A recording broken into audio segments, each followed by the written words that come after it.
الحمدللہ الحمدللہ رب العالمین والصلاة والسلام علی رسولہ الکریم وعلی آلہ وصحبہ اجمعین اما بعد فاعوذ باللہ من الشیطان الرجیم بسم اللہ الرحمن الرحیم والذین یصلون ما امر اللہ بہ ان یوصل ویخشون ربهم ویخافون سوء الحساب بسم اللہ الرحمن الرحیم رب اشرح لی صدری ویسر لی امری واحلل عقدۃ من لسانی یفقہوا قولی۔ عزیز سامعات، میں آپ سب کا تہہ دل سے خیر مقدم کرتی ہوں۔ السلام علیکم ورحمۃ اللہ وبرکاتہ۔ جیسا کہ آپ سب کی نالج میں آ ہی چکا ہے کہ آج کے ہمارے سیمینار کا موضوع ہے رشتے نبھانا مشکل کیوں۔ میری گفتگو مبنی ہوگی انشاءاللہ تعالی رشتے کیا ہوتے ہیں، رشتوں کی اہمیت کیا ہے، اور اگر رشتہ داروں کے بیچ میں کسی وجہ سے تناؤ یا پریشانی آ جائے تو اسے کیسے حل کیا جائے۔ جیسا کہ ابھی آپ نے ہمارے تقویٰ اسلامک اسکول کی بچی سے صلہ رحمی کے بارے میں جانا۔ اللہ سبحانہ وتعالی نے انسان پر دو طرح کے حقوق عائد کیے ہیں، پہلا حقوق اللہ اور دوسرا حقوق العباد۔ اگر بندہ حقوق العباد کی ادائیگی نہیں کرتا ہے، چاہے وہ کتنے بھی روزے، نماز، صدقات و خیرات، حج عمرہ کرنے والا بن جائے، وہ روز آخرت اللہ کے حضور کھڑا نہیں ہو سکتا۔ جہاں اللہ سبحانہ تعالیٰ نے صلہ رحمی کرنے والوں کے لیے خوشخبری سنائی ہے، جنت کی بشارت دی، وہیں دوسری طرف رشتوں کو نہ نبھانے والوں کے لیے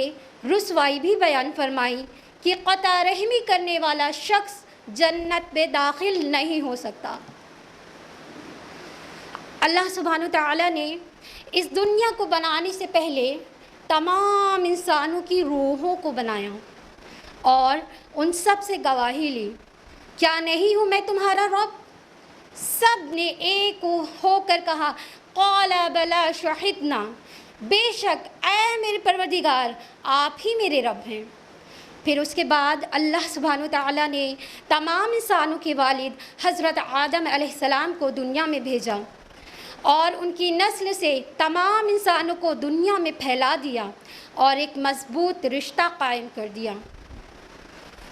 انسان جب اس دنیا میں آتا ہے تو ہر شے سے اس کا تھوڑا بہت تعلق پیدا ہو جاتا ہے، اور اسی تعلق کے فرض کو بحسن خوبی ادا کرنا اخلاق کہلاتا ہے۔ اسلامی معاشرہ ایک روحانی معاشرہ ہے، یعنی جب انسان اس دنیا میں آتا ہے تو اس کے ہر ایک شے سے تھوڑا تعلق پیدا ہو جاتا ہے،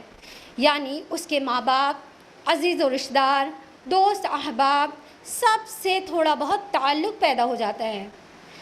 اسلامی معاشرہ ایک روحانی معاشرہ ہے، یعنی ایک ایسا معاشرہ جس میں تعلقات کی عمارت محبت و ہمدردی، دوستی کے اخلاقی رشتوں پر استوار ہوتے ہیں، مادی رشتوں پر اس کا کوئی مدار نہیں ہوتا۔ اللہ کے نبی صلی اللہ علیہ وسلم فرماتے ہیں، بخاری کی حدیث ہے کہ مسلمانوں کی مثال باہم محبت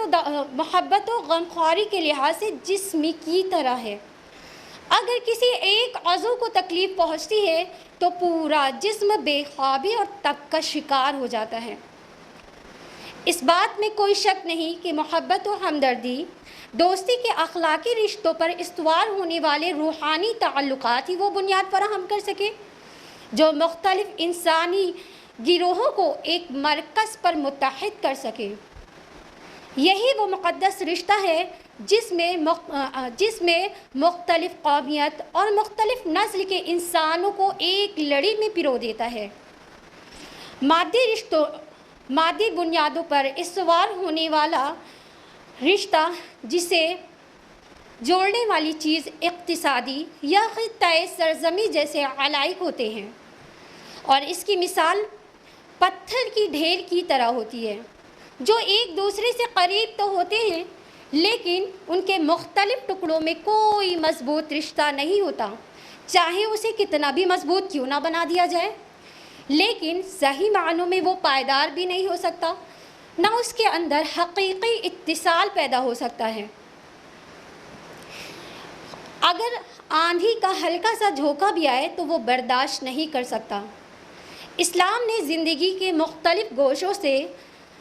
متعلق جس چیز کی رہنمائی کی ہے، اس کی مثال ایک بنیادی رشتوں پر ہے، یعنی ایک روحانی رشتے پر کی ہے، جس کے احساس سے سماج کا ہر فرد سرشار ہوتا ہے، اور یہی چیز اسے ایک پلیٹ فارم پر متحد کر دیتی ہے، جوڑ دیتی ہے، اور اس کے احساس سے سماج کا ہر فرد جب سرشار ہو جاتا ہے، متحد ہو جاتے ہیں، مثالی معاشرے کو وجود میں لانے کے لیے افراد کی تربیت ناگزیر شے ہوتی ہے، اور ایسے افراد سے جڑنے والی اجتماعیت ہی اس معاشرے کو جنم دے سکتی ہے جس کے لیے ایک دوسرے کے غمخوار ہوتے ہیں، ایک دوسرے کے ساتھ مل جل کر رہتے ہیں، جہاں پر نفرت و عداوت کے جراثیم کا پتہ ہو، نہ بغض و حسد کا نام و نشان پایا جاتا ہو۔ اللہ سبحانہ تعالیٰ نے اس دنیا میں انسان کو بھیجا، اور یہ بھی دنیا میں بھیجنے کے بعد اللہ سبحانہ تعالیٰ نے انسان کو اس دنیا میں بھیجا تاکہ انسان دنیا میں اس کی سرداری کرے اور اللہ کے نائب کی حیثیت سے اس کا نظام چلائے، لیکن اس بات کا بھی اسے خیال رکھنا ہے کہ ہر چیز میں اللہ کی رضا اور اس کی خوشنودی کا بھی خیال رکھے، اللہ کی رضا اور اس کی خوشنودی کا بھی خیال رکھے، چونکہ اللہ سبحانہ تعالیٰ نے ہر انسان کو صحیح اور غلط کا راستہ بتا دیا ہے، اور انسان وہی چیز اختیار کر سکتا ہے، وہی چیز سلیکٹ کر سکتا ہے جس کے لیے اس کا ضمیر راضی ہو، یعنی اپنی اس فطرت کی وجہ سے اللہ سبحانہ تعالیٰ نے جو صحیح اور غلط کی تمیز پیدا کی ہے، اپنی اس فطرت کی وجہ سے وہ صحیح چیزوں کو اختیار کر سکتا ہے، لیکن ہوا یہ کہ شروع سے ہی انسان کے ساتھ شیطان لگا رہا، اس نے طرح طرح سے بہکانے اور ورغلانے کے موقع تلاش کر لیے، اس نے انسان کے سامنے ایسے خوبصورت انداز میں ایسی چیزیں پیش کی کہ ظاہری خوشنمائی نے باطنی تباہکاری کو چھپا لیا، اور انسان اسے مفید سمجھ کر، فائدہ سمجھ کر اختیار کرنے لگا۔ آج دنیا بغض، حسد، نفرت و عداوت کے الاؤ میں چل رہی ہے، ہر طرف برائی کا دورہ ہے، حتیٰ کہ انسان یہ سمجھنے لگا ہے کہ دنیا کے اندر برائی ہی اصل چیز ہے اور نیکی ایک عارضی چیز ہے، نیکی کو ایک عارضی سی سمجھنے لگا ہے۔ زندگی بڑی تیز رفتار ہوتی ہے، ایسے آنن فانن وقت گزرتا ہے کہ بالکل بھی پتہ نہیں چلتا کہ کل ہم بچے تھے، آج جوان ہو گئے، کل بڑھاپے میں قدم رکھ دیں گے۔ وہ ساری شوخی، وہ خوش مزاجی، وہ اپنی طاقت پر بھروسہ، سب کچھ رخصت ہو جائے گا، لاچار مجبور ہو کر دوسروں کے رحم و کرم پر زندگی گزرنے لگے گی۔ جب اللہ سبحانہ تعالیٰ نے رشتوں کو اتنی اہمیت دی ہے اور اس میں محبت بھی ڈال دی ہے اور ایک دوسرے کے حقوق بھی بتا دیے ہیں، پھر کیا وجہ ہے کہ رشتے ایک دوسرے سے قطع ہو رہے ہیں؟ اگر ہم معاشرے میں نظر اٹھا کر دیکھیں اور خود اپنے اپنے گھروں میں رشتہ داروں کے ساتھ سالوں سال رشتے قطع رہتے ہیں، ہم ان کے ساتھ بات چیت کرنا، اٹھنا بیٹھنا تک پسند نہیں کرتے، وہیں دوسری طرف جو اجنبی لوگ ہوتے ہیں، ہمارا رویہ ان کے ساتھ کئی درجہ بہتر ہوتا ہے، ان سے اچھے سے بات چیت کرنا، ان کے ساتھ اٹھنا بیٹھنا، ہنسی مذاق کرنا، تحفے تحائف دینا، سب کچھ چلتا ہے۔ لیکن بغل میں اگر ہمارا کوئی پڑوسی ہو اور ساتھ ہی رشتہ دار، تو ہمیشہ ہماری انبن رہتی ہے، ہم ان کو دیکھنا بھی گوارا نہیں کرتے۔ آخر کیا وجوہات ہے جس کی وجہ سے رشتوں میں اتنا تناؤ آ گیا؟ اور کیا وجوہات ہیں جس کی وجہ سے رشتہ نبھانا مشکل ترین عمل بن گیا ہے، چاہے وہ شوہر بیوی کا رشتہ ہو، اولاد کا ماں باپ کے ساتھ، ساس بہو نند کا رشتہ، یا پھر بھائی بہن کا رشتہ۔ یہ وہ رشتے ہوتے ہیں جو خون کا رشتہ ہے، جس کے ساتھ انسان ایک ہی چھت کے نیچے 24 گھنٹے ساتھ گزارتا ہے۔ آج ان رشتوں میں بھی دوری اور کڑواہٹ پیدا ہو گئی ہے، رشتے نبھانا مشکل ہو رہا ہے۔ تو آئیے سب سے پہلے ہم اس رشتے کے بارے میں بات کرتے ہیں جو خاندان سماج کی عمارت کی بنیادی پتھر ہے۔ اسلام نے خاندان کو بڑی اہمیت دی ہے، اور وہ اس لیے کہ یہی معاشرے کی بنیاد ہے۔ قرآن میں جس تفصیل سے خاندان کے احکامات کو بیان کیے ہیں، اسی طرح معاشرے کے متعلق کسی گوشے کے احکام کو نہیں بیان کیا۔ خاندان کی پہلی عمارت، پہلی اینٹ جو رکھی گئی ہے وہ ہے شادی، شوہر بیوی کا رشتہ، ساری عمر ساتھ رہنے والا رشتہ۔ یہ خاندان کی ریڑھ کی ہڈی کی طرح ہوتے ہیں۔ اگر دونوں کا دل ملا ہوا ہے، خوشگوار زندگی گزر رہی ہے، تو اس سے بڑھ کر کوئی نعمت نہیں، اور اگر خدا نخواستہ دونوں کے دلوں میں فرق آ گیا تو پھر اس سے بڑھ کر کوئی مصیبت نہیں۔ اور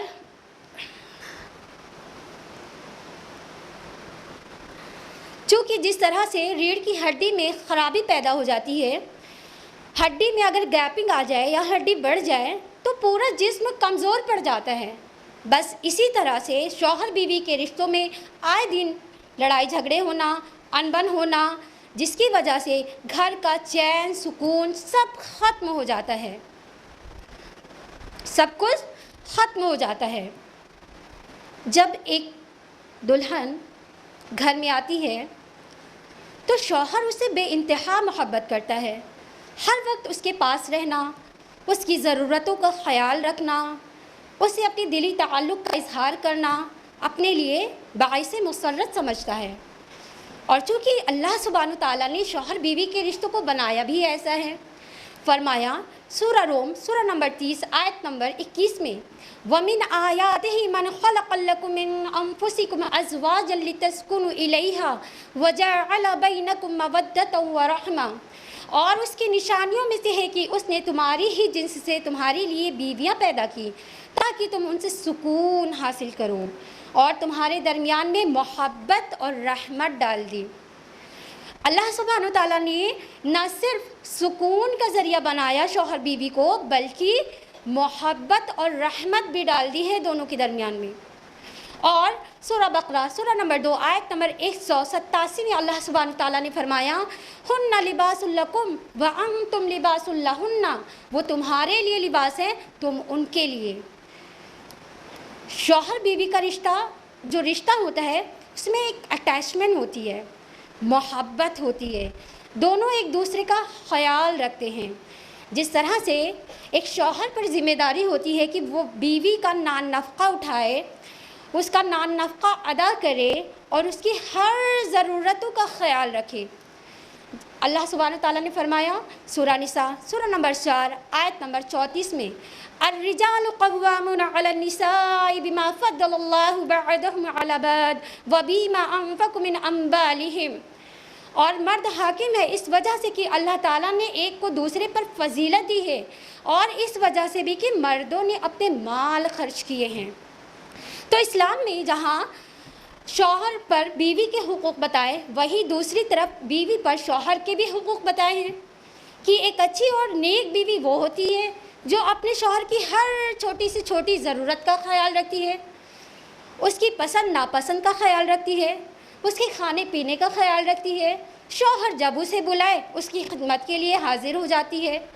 اور اس کے کپڑوں کو صاف رکھتی ہے۔ اتنا ہی نہیں، اس کی امانتوں کا بھی خیال رکھتی ہے، اور ساتھ ہی ساتھ اس کے بچوں کی بہترین تربیت کرتی ہے۔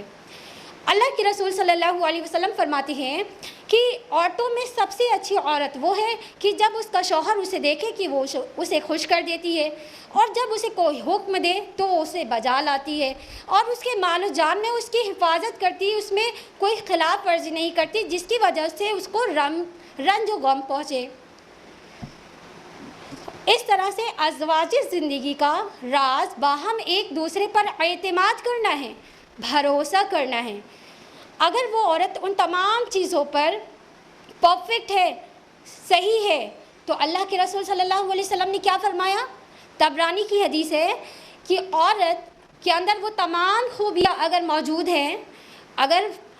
اس کے اندر تمام خوبیاں موجود ہیں، تو اللہ کے رسول صلی اللہ علیہ وسلم نے فرمایا کہ عورت جب 5 وقت کی نماز پڑھے، اپنے آبرو کی حفاظت کرے اور اپنے شوہر کی فرما بردار رہے، وہ جنت کے جس دروازے سے داخل ہونا چاہے داخل ہو جائے۔ سبحان اللہ، سبحان اللہ، کتنی بڑی خوشخبری اللہ کے رسول صلی اللہ علیہ وسلم نے سنائی شوہر کا حقوق ادا کرنے والی نیک بیویوں کے بارے میں۔ کتنی بڑی خوشخبری۔ تو دراصل پرابلم وہاں شروع ہوتی ہے رشتوں میں جب عورت نافرمان ہوتی ہے، شوہر کی بات نہیں مانتی، اس کی مرضی کے خلاف کوئی کام کرتی ہے۔ اگر شوہر کی مرضی نہیں کی، اس کی مرضی کے بغیر وہ گھر سے باہر قدم رکھے، یا اس کی غیر موجودگی میں کسی غیر مرد کا آنا اسے پسند نہ ہو، پھر بھی وہ یہ کام کرے جو اسے ناگوار ہو، تو اس طرح سے رشتوں میں دوری پیدا ہونے لگتی ہے۔ اور اگر شوہر پوری زندگی بھی اس کے ساتھ احسان کا معاملہ کرتا ہے، اور اگر خدا نخواستہ کسی ایک چیز کی کمی ہو جائے تو فوراً ناشکری کے الفاظ ادا کرنے لگتی ہے۔ شوہر بیوی کی رشتوں میں دوری کی وجہ یہ بھی ہوتی ہے کہ آج مسلم خواتین ویسٹ سے متاثر ہو گئی ہیں۔ میڈیا میں اکثر بحثیں چلتی رہتی ہیں کہ مرد عورت ایک مشابہ ہیں، ایک برابر ہیں۔ فلموں اور ڈراموں میں جو شوہر کا تصور پیش کر کے دکھایا جاتا ہے، وہ بوائے فرینڈ کا تصور پیش کر کے دکھایا جاتا ہے۔ اور آج کل کی مسلم خواتین بھی ان کی جو ریکوائرمنٹ ہوتی ہے وہ بوائے فرینڈ والی ہی ہوتی ہے، شوہر والی نہیں ہوتی ہے۔ آج برائی اتنی زیادہ عام ہو چکی ہے، اتنی زیادہ پھیل چکی ہے کہ بیویاں اپنے شوہر کی بات ہی نہیں مانتی ہیں۔ آخر اس کی کیا وجہ ہے؟ کیا وجہ ہے؟ آج کے دور کی سب سے بڑی وجہ یہ ہے کہ کیا وجہ ہے؟ سب سے بڑی وجہ لو میرج۔ شادی سے پہلے ہی گھومنا پھرنا، ریسٹورنٹ میں کھانا کھانا، واٹس ایپ پر گھنٹوں چیٹ کرنا، کال پر گھنٹوں لگے رہنا، بڑے بڑے وعدے کرنا، تحفے تحائف دینا، اور پھر جب شادی ہو جاتی ہے تو شوہر شاہجہاں اور بیگم ممتاز بن کر سپنے دیکھنے لگتی ہیں۔ اور اگر خدا نخواستہ شوہر بیوی کے وعدوں پر کھرا نہ اترا تو بیوی تو اس کو ٹون ہی کرنے لگتی ہے، اس کو سنانے لگتی ہے کہ شادی سے پہلے تو بڑے بڑے وعدے کیے تھے، اب کیا ہو گیا؟ شادی سے پہلے تو کہا تھا یہاں گھمانے لے جاؤں گا، وہاں گھمانے لے جاؤں گا، اور پھر اپنی سہیلیوں کے ہسبینڈ سے کمپیئر کرنا شروع کر دیتی ہیں کہ میری فلاں سہیلی کو دیکھو، اس کا ہسبینڈ ہر سال اسے گھمانے لے جاتا ہے، اور تو اور اینیورسری پر اسے ڈائمنڈ گفٹ رنگ کرتا ہے، آپ نے تو آج تک مجھے ایک گولڈ کی رنگ بھی گفٹ نہ کی۔ اور اس طرح سے بیویاں شوہر کی ناشکری کرتی ہیں، اپنی زبان سے شوہر کی نافرمانی کرتی ہیں۔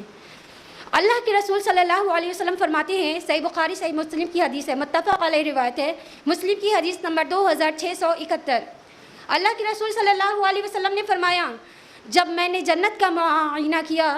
تو میں نے دیکھا اس میں اکثر فقراء ہیں، اور جب میں نے جہنم کا معائنہ کیا تو میں نے دیکھا اس میں اکثریت عورتوں کی ہے۔ اب سوال یہ پیدا ہوتا ہے کہ جہنم میں عورتوں کی کثیر تعداد کیوں ہے؟ وہ اس لیے کہ شوہر پوری زندگی بھی اس کے ساتھ احسان کا معاملہ کرے، اسے اچھے سے اچھا کھلائے پلائے پہنائے، اس کے رہنے کے لیے گھر کا انتظام کرے، اور اس کی عزت آبرو کی حفاظت کرے، اور اگر خدا نخواستہ کسی ایک چیز کی کمی ہو جائے تو فوراً اپنی زبان سے ناشکری کے الفاظ ادا کرنے لگتی ہیں۔ شوہر بیوی کے رشتوں کی دوری کی وجہ یہ بھی ہوتی ہے کہ آج کل کی خواتین شوہر کی کمائی پر مطمئن نہیں رہتی ہیں۔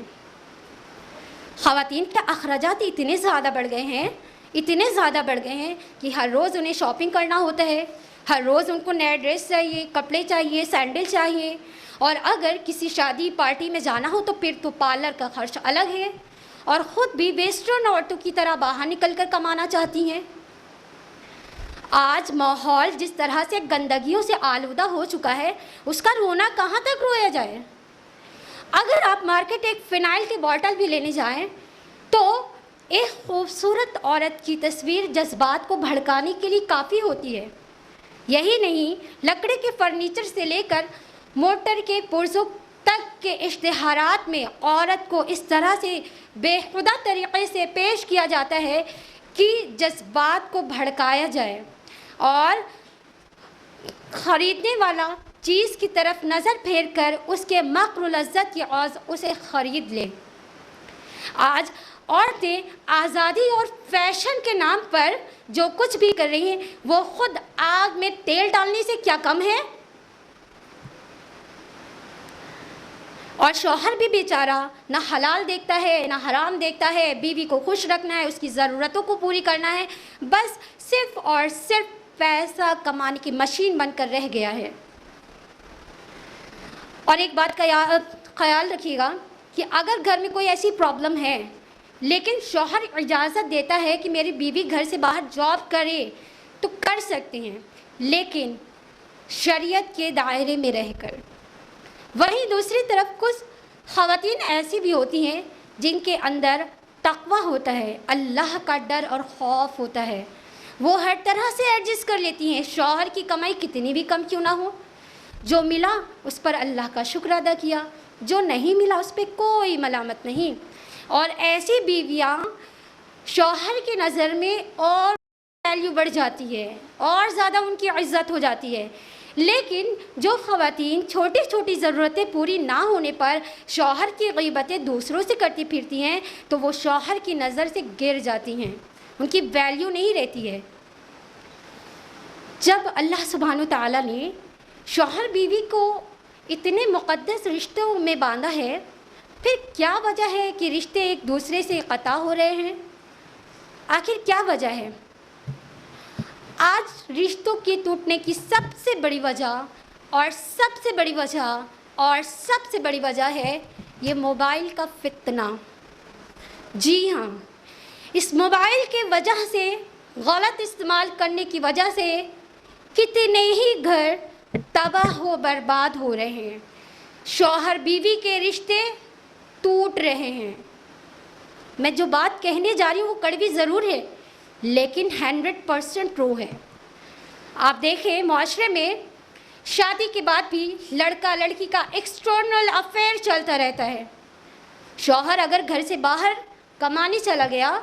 تو بیوی گھر کے کاموں سے فری ہونے کے بعد واٹس ایپ، فیس بک، انسٹاگرام پر بزی رہتی ہیں،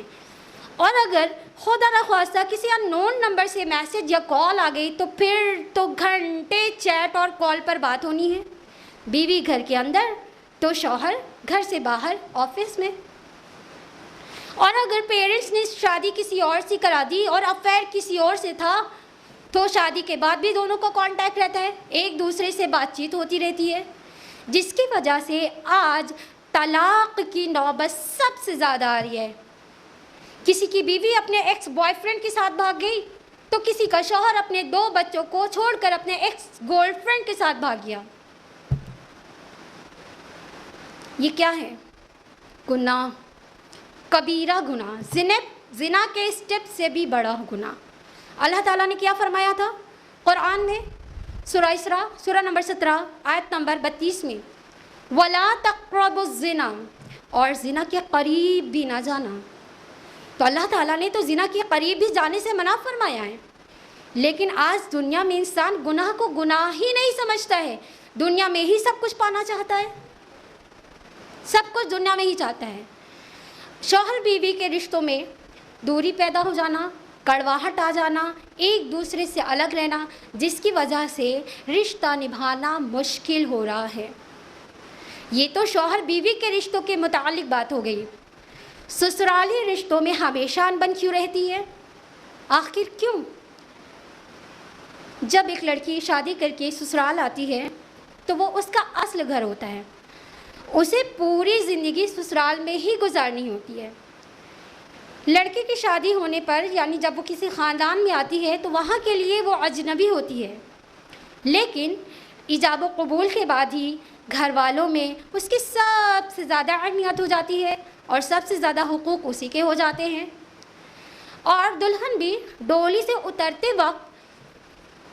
اپنے دل و دماغ سے یہ خیال نکال دے کہ وہ جس گھر میں وہ کسی انجان گھر میں قدم رکھ رہی ہے، کیونکہ وہ جس گھر میں جا رہی وہاں کا ماحول، وہاں کے رہنے والوں کا مزاج الگ ہوتا ہے، تو آپ کو وہاں کے لوگوں کے مزاج کے حساب سے کام کرنا ہوگا۔ جو چیز آپ کو اچھی لگے آپ اسے قبول کر لیجئے، جو چیز نہیں صحیح لگ رہی ہے آپ اس کو اگنور کریے۔ اللہ کے رسول صلی اللہ علیہ وسلم کی بھی یہی تعلیمات رہی ہے، صحیح بخاری اور مسلم کی متفق علیہ روایت ہے۔ بہو کو چاہیے کہ شروع سے ہی اپنا معاملہ ادب اور لحاظ کا رکھے، چھوٹوں پر پیار، بڑوں کا ادب کرے، اور ساس کو بھی چاہیے کہ وہ بہو سے ویسا ہی سلوک کرے، ویسا ہی رویہ اختیار کرے جیسا کہ وہ اپنے بیٹے اور بیٹی کے ساتھ رکھتی ہے۔ اس کو اس بات کا احساس ہی نہ ہونے دے کہ وہ انجان گھر میں آئی ہے، اپنی بیٹی کی طرح اسے مانے۔ اور بہو کو بھی چاہیے کہ سسرال میں ساس نندیں جو کام کرتی ہیں تو اس میں وہ ان کی ہیلپ کرے، ان کی مدد کرے اور خود سے ہی کرنے کی کوشش کرے۔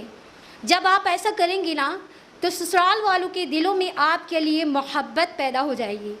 آپ اپنے اخلاق سے متاثر کریے۔ دراصل ہوتا یہ ہے ساس بہو کے جھگڑے کی جو وجہ ہوتی ہے وہ بہت بڑی وجہ نہیں ہوتی ہے، وہ گھر کے چھوٹے چھوٹے معاملات کی وجہ سے ساس بہو کے درمیان میں جھگڑے ہوتے ہیں۔ ساس کو کہیں نہ کہیں یہ لگتا ہے کہ بہو کے آ جانے کے بعد اس کی کرسی، اس کا پاور، گھر میں اس کا جو رعب اور دبدبہ ہے کہیں نہ کہیں وہ ختم ہو جائے گا، گھر کے معاملات میں اس سے کوئی مشورہ نہیں لیا جائے گا۔ اس لیے وہ شروع دن سے ہی بہو کا جب میک اپ چھوٹتا ہے اور وہ کچن میں قدم رکھتی ہے تو شروع دن سے ہی وہ ٹوکا ٹوکی کرنا شروع کر دیتی ہے۔ مثلاً سالن میں تیل کتنا ڈالے گا، دال میں تڑکا لہسن سے لگے گا یا پیاز سے، گھی سے یا تیل سے، وہ ساس بتائے گی۔ اور جب چھوٹی چھوٹی چیزوں میں ٹوکا ٹوکی کرنا شروع کر دیتی ہیں تو بہو کو لگتا ہے کہ ان کی تو عادت ہی ہے ہر چیز میں ٹانگ اڑانے کی، اور پھر جب ساس بہو کو کچھ کام کہنے کے لیے کہتی ہے تو وہ اس کی بات کو اگنور کر دیتی ہے، نظر انداز کر دیتی ہے، یا تو صاف طور سے ہی انکار کر دیتی ہے اور ساس سے بدتمیزی کرنے لگتی ہے۔ تو اس بات کو آپ یاد رکھیے کہ آپ جس شوہر سے اتنی محبت کرتی ہیں، اتنا پیار کرتی ہیں، وہ اسی شوہر کی ماں ہے، وہ اسی شوہر کی ماں ہے۔ آپ جتنی عزت اپنی ماں کی کرتی ہیں آپ کو اتنی ہی عزت اپنے شوہر کی ماں کی کرنی ہوگی۔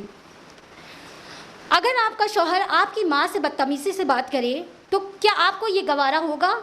آپ ہرگز اس بات کو پسند نہیں کریں گی۔ تو ایک شوہر یہ کیسے برداشت کر سکتا ہے اس کی بیوی اس کی ماں سے بدتمیزی سے بات کرے، اس کی نافرمانی کرے؟ کیسے برداشت کر سکتا ہے وہ؟ اور آج کے پیرنٹس سے بھی میں یہ کہنا چاہوں گی کہ ماں باپ اولاد کو تعلیم کے ساتھ ساتھ تھوڑا تہذیب اور تمیز بھی سکھائیں،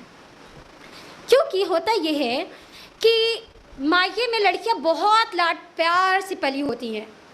ان کی ہر چھوٹی بڑی ضرورتوں کا خیال رکھا جاتا ہے، ان کے نخرے اٹھائے جاتے ہیں، ان کو کسی بھی چیز کی کمی نہیں ہونے دیا جاتا۔ اور اگر کسی کی اکلوتی اولاد ہو تو اور مصیبت، پھر تو ماں باپ ان کے آگے پیچھے ہی گھومتے رہتے ہیں، خود سارا کام کر لیتے ہیں اور بچوں کو آزادی کی زندگی گزارنے دیتے ہیں۔ لیکن جب وہی اولاد ازواجی زندگی سے جڑتے ہیں اور نکاح کے بعد وہ سسرال میں قدم رکھتے ہیں تو وہ ایڈجسٹ نہیں کر پاتے، وہ ایڈجسٹ نہیں کر پاتی ہیں۔ شادی سے پہلے وہ 9 سے 10 بجے سو کر اٹھا کرتی تھی، سسرال میں اب انہیں 7 بجے اٹھنا ہے۔ مائکے میں وہ کھانا نہیں بنایا کرتی، سسرال میں انہیں کھانا بھی بنانا ہے۔ مائکے میں اتنا نخرہ اٹھایا گیا کہ سسرال میں اگر ساس نندوں نے کچھ کہا تو فوراً منہ پھلائے بیٹھ جاتی ہے، سامان باندھا مائکے چلی جاتی ہیں۔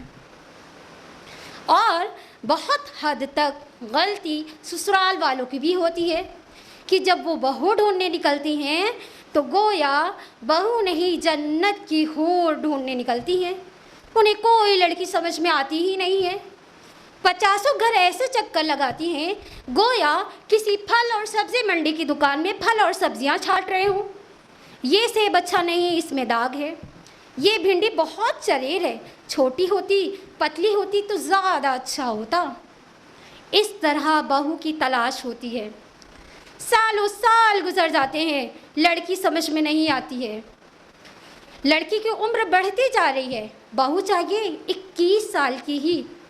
اور جب شادی میں اتنا ڈیلے ہو جاتا ہے کہ لڑکا خود ہی اپنی پسند کی لڑکی سے شادی کر کے لے آتا ہے، اور جب وہ آتی ہے تو سسرال والوں کو اپنی انگلیوں پر نچاتی ہیں۔ ہمارا سماج خود ایسا ہے کہ اس نے تمام رسم و رواج کو عائد کر کے جائز تعلقات کو ناجائز اور ناجائز تعلقات کو جائز بنا دیا ہے۔ سسرالی جھگڑے کی ایک وجہ یہ بھی ہوتی ہے کہ اگر خدا نخواستہ کسی کی بہو نیک مل گئی، بہت صبر کرنے والی مل گئی، پھر تو سارا بوجھ اس پر ہی ڈال دیا جاتا ہے، تمام چیزوں کی ذمہ داری اسی پر ہوتی ہے، یعنی اس کو پورا دن کچن میں کام بھی کرنا ہے، گھر کی صاف صفائی بھی کرنی ہے، سب کچھ کرنا ہے۔ اچھا، کچھ لوگ یہ بھی کہتے ہیں کہ اسلام میں جوائنٹ فیملی کا سسٹم نہیں ہوتا،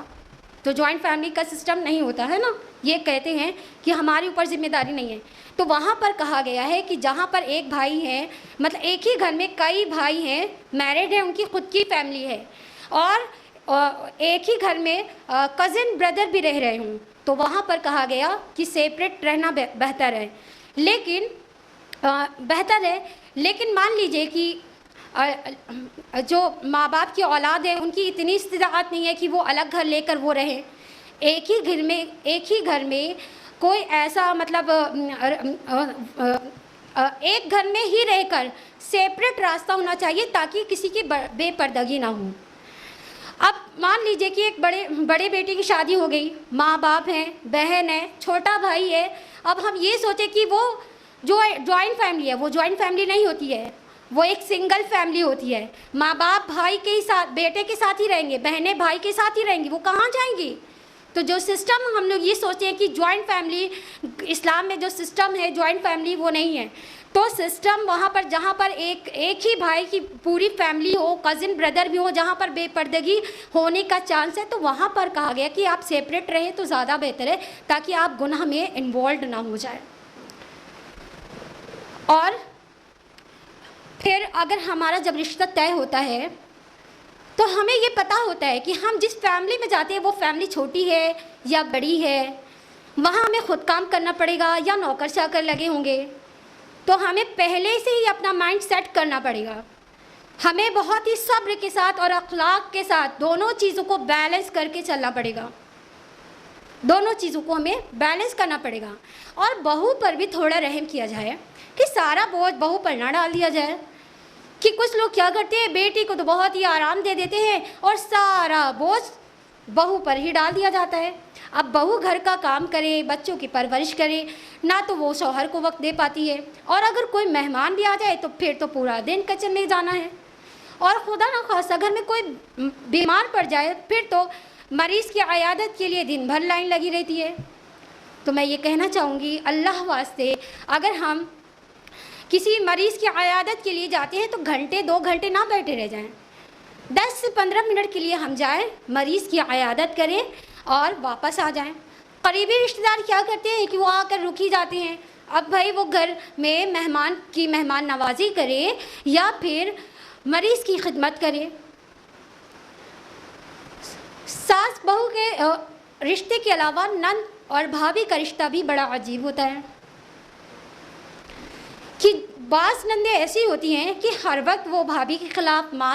سے چغلیاں کرتی رہتی ہیں اور چھوٹی چھوٹی بات کو ایشو بنا کر اتنا بڑا پریزنٹ کر دیا جاتا ہے کہ گھر میں انبن شروع ہو جاتی ہے۔ اللہ کے رسول صلی اللہ علیہ وسلم نے کیا فرمایا؟ صحیح بخاری مسلم کی متفق علیہ روایت ہے، حدیث ہے بخاری کی 1001 اور مسلم کی حدیث نمبر 291۔ اللہ کے رسول صلی اللہ علیہ وسلم نے فرمایا لا يدخل الجنت قطات، چغل خور جنت میں داخل نہیں ہوگا، یعنی جو چغلیاں کرتا ہے وہ جنت میں داخل نہیں ہو سکتا ہے۔ شوہر بیوی کے رشتوں میں اگر جھگڑا ہو جائے، انبن ہو جائے، تو نندوں کا بولنے کا کوئی رائٹ نہیں ہوتا کہ وہ، چونکہ یہ شوہر بیوی کے آپس کے معاملات ہوتے ہیں، اس میں آپ کا رائٹ نہیں ہے کہ آپ اس میں کوئی دخل کریں۔ اور اگر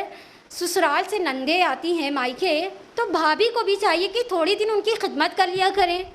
2-3 دن، چونکہ وہ خود ہی اتنا گھر میں کام اپنے کر کے آتی ہیں، مائکے جب آتی ہیں تو وہ سوچتے تھوڑا آرام کر لیں، تو بھابھی کو بھی چاہیے کہ تھوڑا ان کی ہیلپ کر دیں، ان کی مہمان نوازی کر لیا کریں، کیونکہ جب آپ بھی مائکے جائیں گے تو آپ بھی یہی سوچیں گی کہ میں سسرال میں اتنا کام کرتی ہوں، جب مائکے جاؤں تو تھوڑا آرام کر لوں۔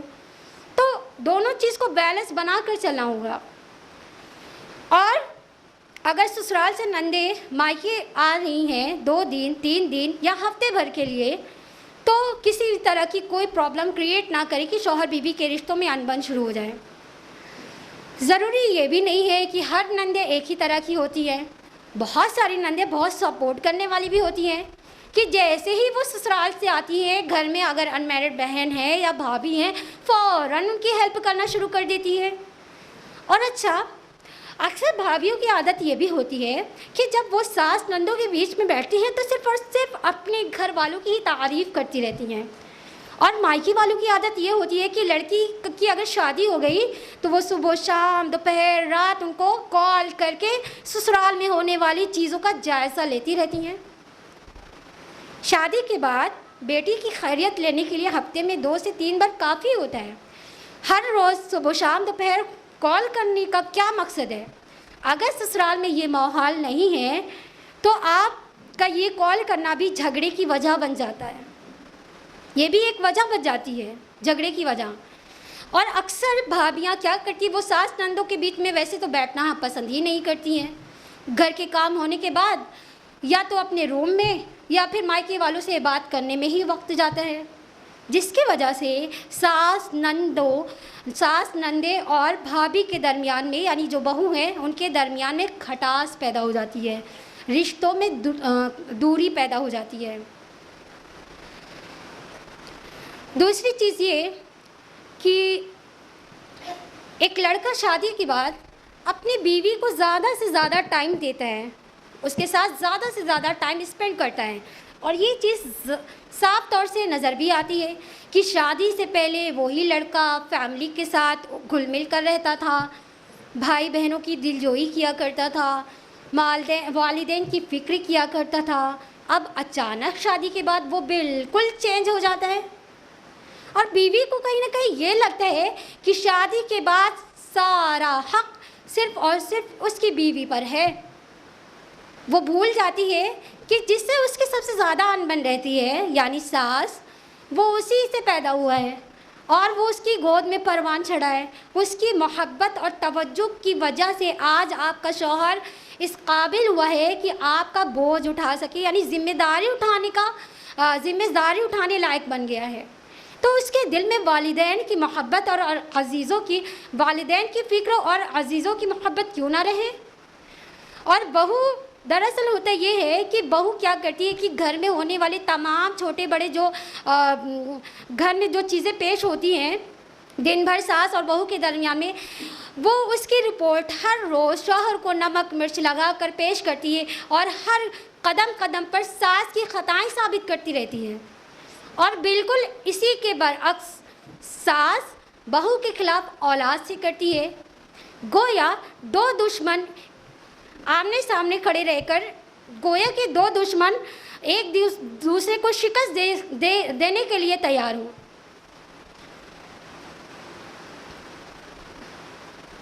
اور جب اولاد جو ہوتی ہے، یعنی جو شوہر ہے، وہ روز کی کچ کچ کی وجہ سے وہ ماں باپ سے الگ ہو جاتا ہے۔ اولاد جو کہ ماں باپ کا بڑھاپے کا سہارا بنتی ہے، لیکن بیوی کے آنے کے بعد گھر کی روزانہ کی کچ کچ کی وجہ سے، انبن کی وجہ سے وہ ماں باپ سے الگ ہو جانا پسند کرتا ہے، اور کہیں نہ کہیں وہ ماں باپ سے بدتمیزی بھی کرنے لگتا ہے۔ اللہ تعالیٰ نے فرمایا سورہ اسراء سورہ نمبر 17 آیت نمبر 23 میں، وَقَضَىٰ رَبُّكَ أَلَّا تَعْبُدُوا إِلَّا إِيَّاهُ وَبِالْوَالِدَيْنِ إِحْسَانًا إِمَّا يَبْلُغَنَّ عِندَكَ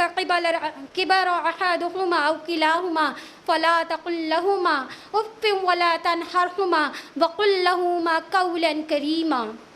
اور تیرا پروردگار صاف صاف حکم دے چکا ہے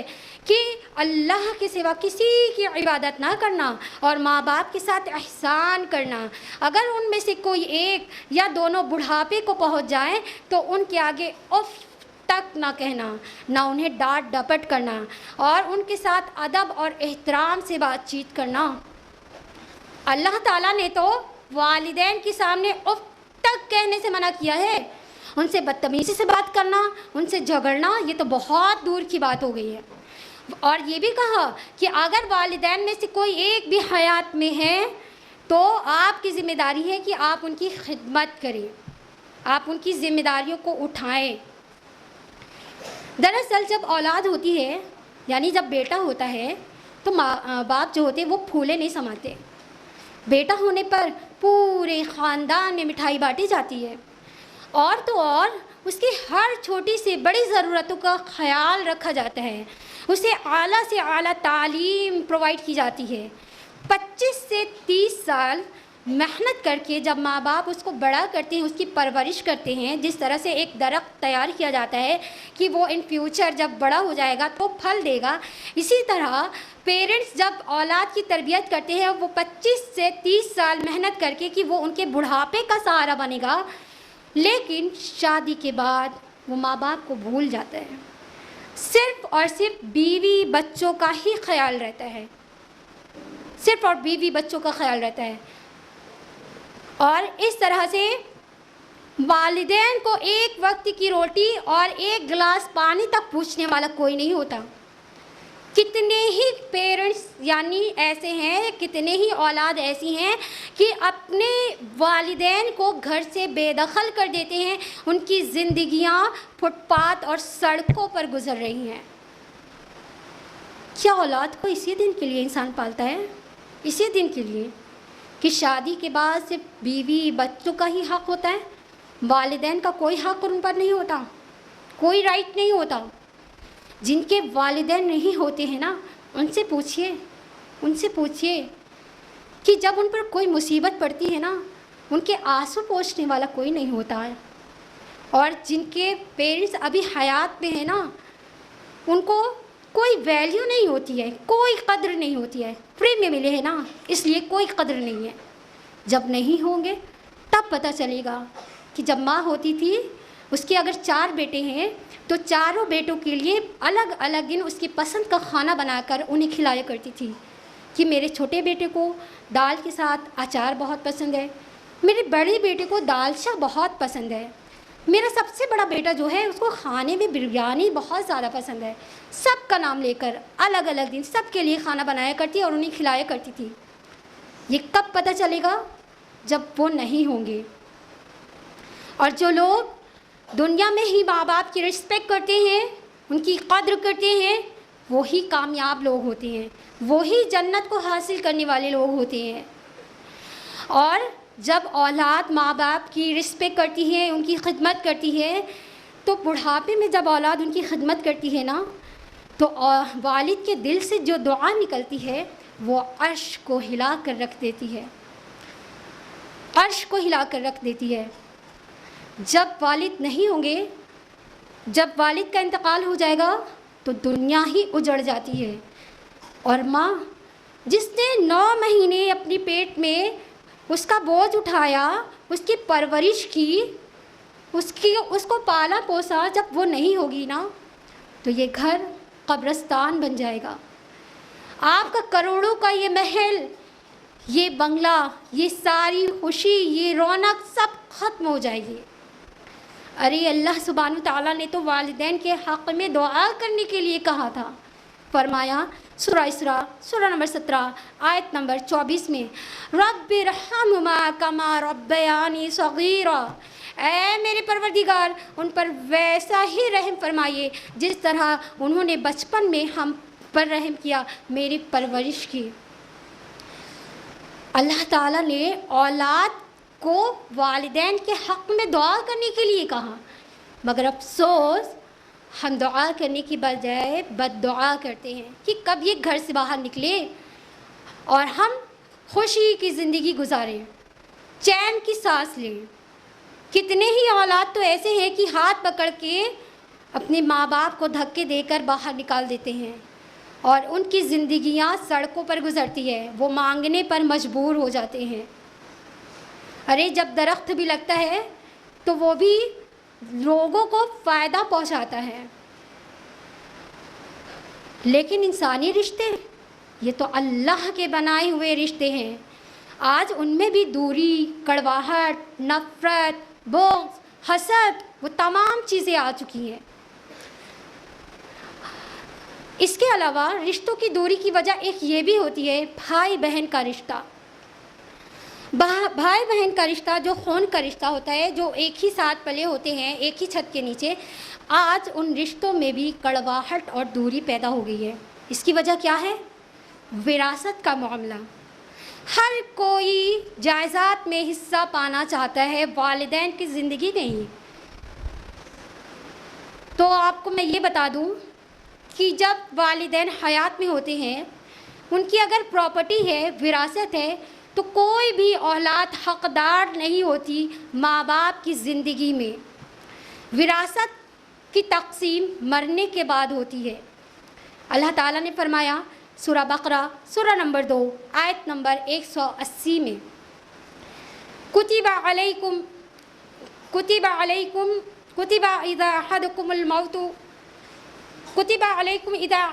الموت ان ترک خیرا الوصیۃ للوالدین والاقربین بالمعروف حقا علی المتقین. اور اگر ہمارے ماں باپ ہیں، اگر تمہارے والدین میں سے کسی کو موت کا وقت آ گیا ہے اور ان کے پاس وراثت ہے، یعنی جو مال ہے جو اپنے پیچھے وہ چھوڑ کر جا رہے ہیں، تو وہ والدین اپنے رشتہ داروں کو معروف طریقے سے وصیت کر جائیں. اللہ تعالیٰ نے اس آیت کے ذریعے ہمیں کیا ٹیچنگ دی ہے، کیا ہمیں ٹیچنگ مل رہی ہے کہ اللہ تعالیٰ نے فرمایا ہے کہ والدین کی اگر موت کا وقت قریب آ گیا ہے اور اب ان کی زندگی کی کوئی امید باقی نہیں رہی ہے، تو والدین کو حکم کیا گیا کہ ان کے پاس جو بھی وراثت ہے وہ معروف طریقے سے رشتہ داروں میں، یعنی کہ بیٹے بیٹی جو ہیں، اور اگر ماں بھی حیات میں ہیں تو وہ والدین وراثت کی تقسیم اچھے سے کر جائیں. اللہ تعالیٰ نے قرآن میں کیا فرمایا؟ سورہ نساء کا اگر ہم مطالعہ کریں تو سورہ نساء کی آیت جب ہم پڑھتے ہیں تو اس میں اچھا خاصا وراثت کے متعلق ڈویژن بتا دیا گیا ہے کہ اگر بیٹا ہے تو اس کا کتنا رائٹ ہے،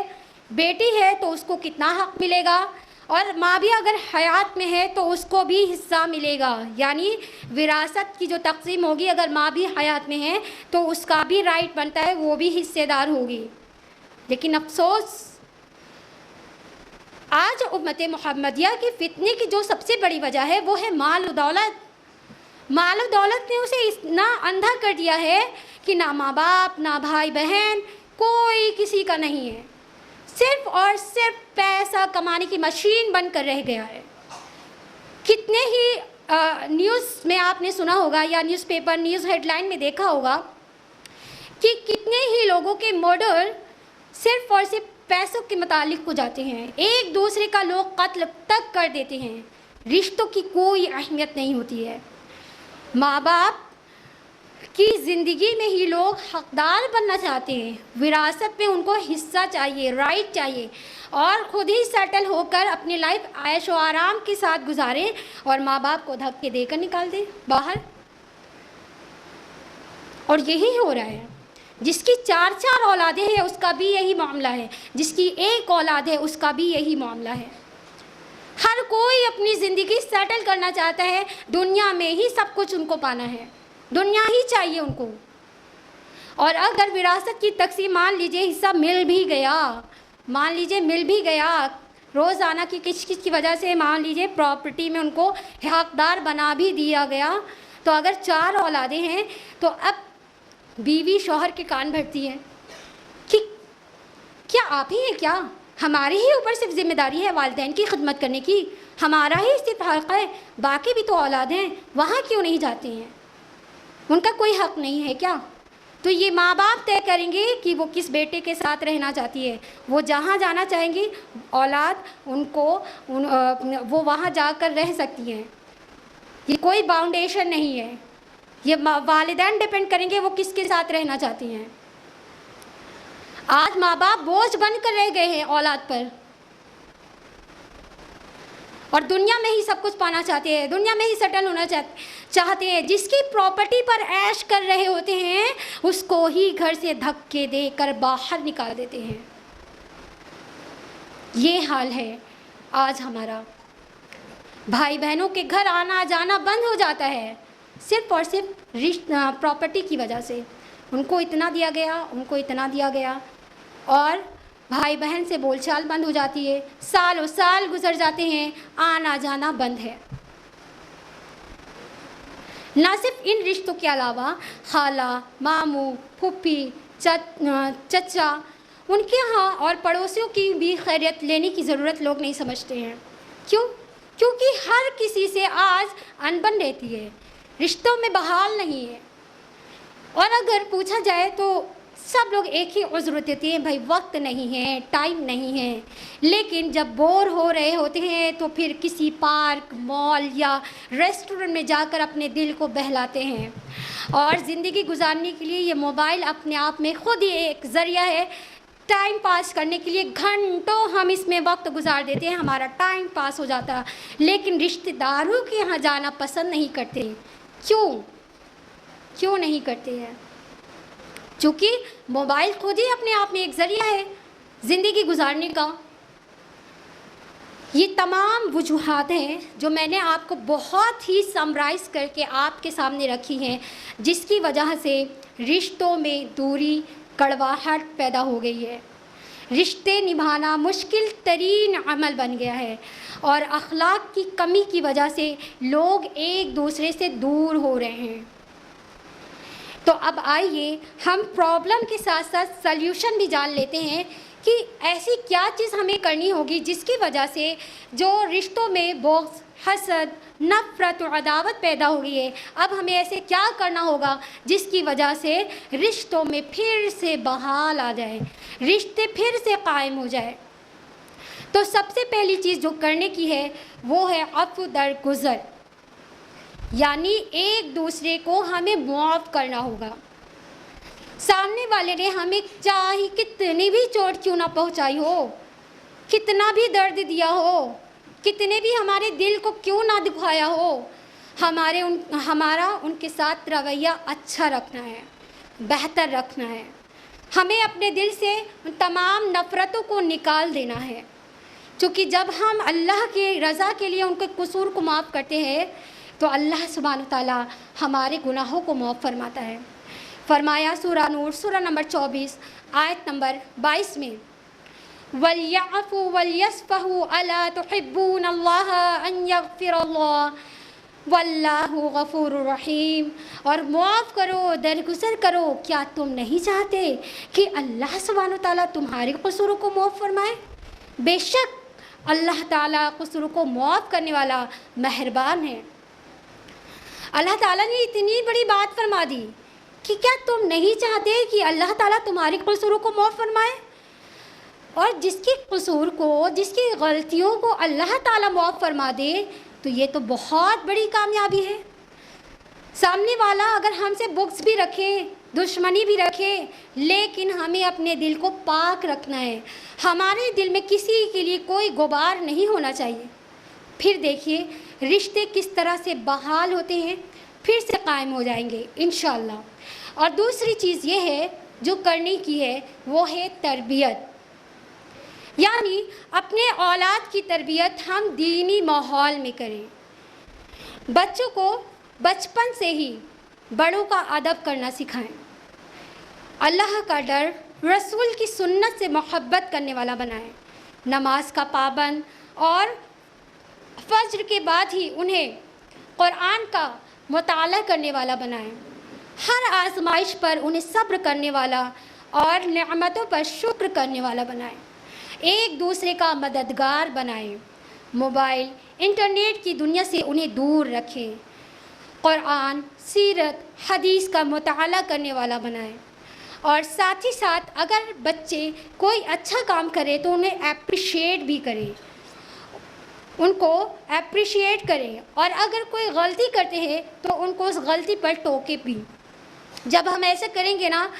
بچپن سے ہی اولاد کی تربیت، دینی تعلیم دیں گے ہم بچوں کو، تو وہ بڑے ہو کر رشتوں کی اہمیت کو سمجھیں گے، ماں باپ کی رسپیکٹ کریں گے۔ آج کیونکہ ماں باپ دینی تربیت سے کوسوں دور ہے، جس کی وجہ سے بچوں کے اندر وہ ڈیولپمنٹ نہیں ہو پا رہا ہے، چونکہ ماں باپ خود ہی گھر کے کاموں سے فری ہو کر موبائل پر وقت گزارتے ہیں، اور اگر خود نمازی بھی ہیں تو بچوں نے نماز پڑھی نہیں پڑھی کوئی فکر نہیں ہے، ماں باپ الگ موبائل پر لگے ہیں تو بچے دوسری طرف فحش چیزوں میں، موبائل میں زندگی ان کی گزر رہی ہے۔ تو جب ہم دینی تعلیم و تربیت کے ساتھ ان کی پرورش کریں گے تو یہی بچے بڑے ہو کر ان کا ادب کریں گے، رشتوں کو سمجھیں گے، ماں باپ جب بوڑھے ہو جائیں گے تو ان کی خدمت کریں گے۔ تیسری اور آخری چیز جو ہے وہ ہے نکاح۔ اپنے بچوں کا نکاح ہم سنت کے طریقے سے کریں۔ جب ہم لڑکا یا لڑکی تلاش کریں تو دینداری کو پریفر کریں اور مزاج یعنی ماحول کو دیکھیں۔ اگر ہم پڑھی لکھی خوبصورت لڑکی لائیں گے یا بہت پیسے والا داماد دیکھ کر لائیں گے تو وہ ہمیشہ ان میں انبن رہے گی، ہر دن گھر میں لڑائی جھگڑے، ہر روز ایک نیا تماشا ہوتا رہے گا۔ جب ہم مزاج کو دیکھ کر بہو یا داماد ڈھونڈیں گے تو انشاءاللہ وہ کمی نہیں ہوگی، چونکہ اللہ کے رسول صلی اللہ علیہ وسلم نے فرمایا ہے، بخاری کی حدیث ہے، کہ جب آپ نکاح کے لیے لڑکی یا لڑکا تلاش کریے تو دینداری کو دیکھیے، بھلے ہی وہ چاہے کالے رنگ کی ہی کیوں نہ ہو، اگر اس کے اندر دینداری ہوگی تو وہ صبر سے کام لے گی، وہ رشتوں کو سمجھے گی، اس کی امپورٹنس کو جانے گی، اور جب وہ اس کے اندر صبر کا مادہ ہوگا تو وہ تمام چیزوں کو اچھے سے بیلنس کر لے گی۔ تو اس طرح سے ہم تمام چیزوں کو بآسانی کر سکتے ہیں انشاءاللہ۔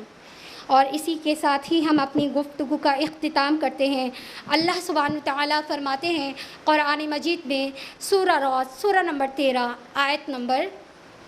21 میں، وَالَّذِينَ يَصِلُونَ مَا أَمَرَ اللَّهُ بِهِ أَن يُوصَلَ وَيَخْشَوْنَ وَيَخَافُونَ وَسُوءَ الْحِسَابِ، اور اللہ تعالیٰ نے جن رشتوں کو جوڑنے کا حکم دیا ہے وہ اسے جوڑتے ہیں اور اپنے پروردگار سے ڈرتے ہیں اور حساب کی سختی کا اندیشہ رکھتے ہیں۔ جزاکم اللہ خیر، والسلام علیکم ورحمۃ اللہ وبرکاتہ۔